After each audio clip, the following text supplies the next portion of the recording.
Home Affairs will be extending operating hours by 2 hours until July the 15th. And this is aimed at eliminating long queues and a surge in demand during the winter holidays. Thulani Mavuso is the Home Affairs Deputy Director General and will share more details on this.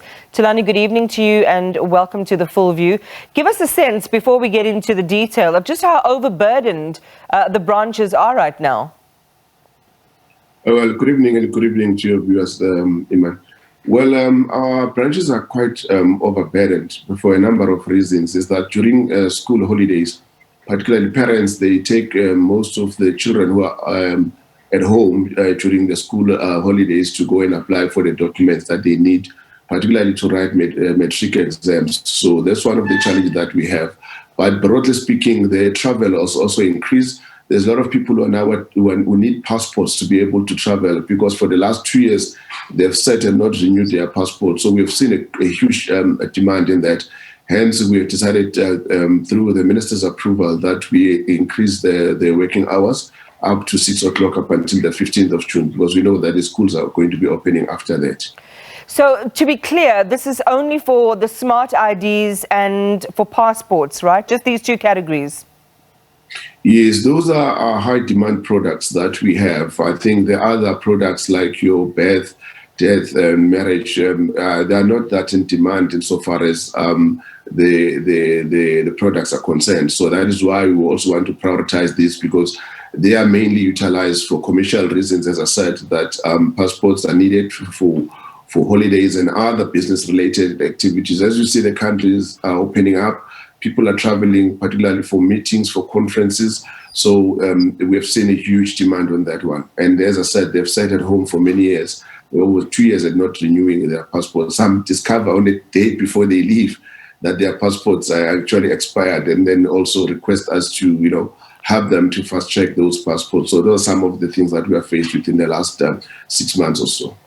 So you're asking the public to make use of the branch booking system to schedule visits. Where can they access that?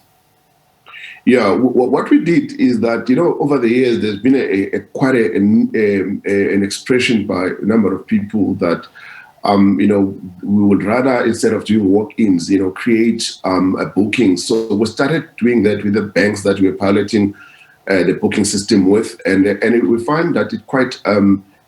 work very well, because, when those banks that we're working with, people go there when there's just an appointment. And also one of the agreements we had with the banks is that we don't want to create a nuisance factor with, long queues in those areas where they're not designated for. Now, what we then did, we then created another platform, which is a branch appointment booking system.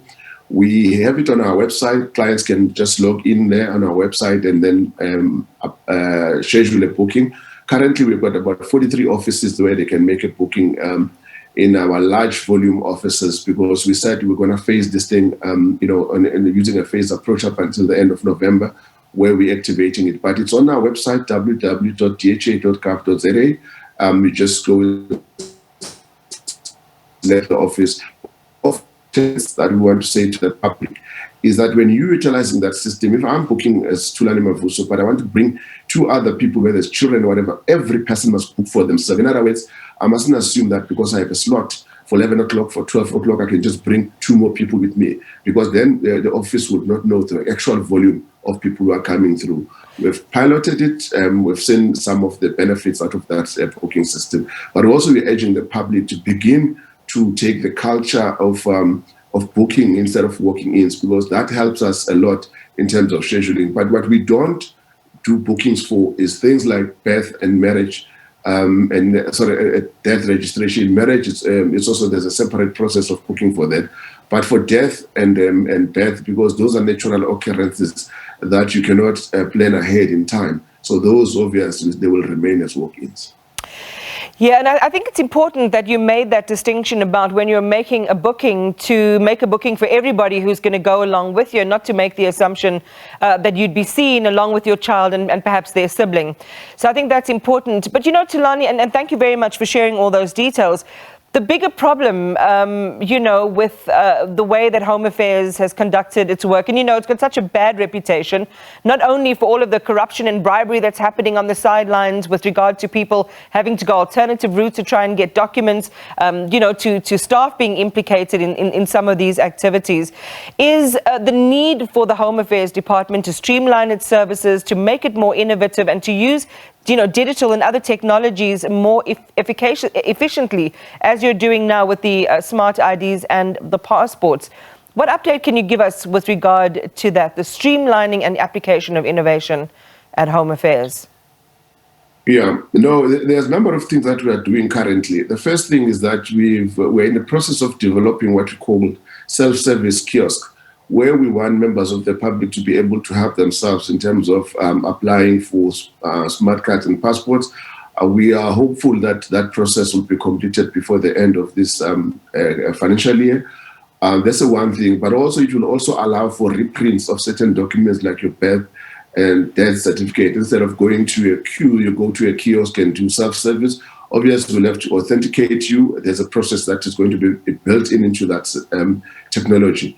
The second one that we're trying to do is that we already have our e-Home Affairs platform, but the problem with it is that even if you have applied online, you still have to go and do your biometric, like capturing of the photo and taking the fingerprints.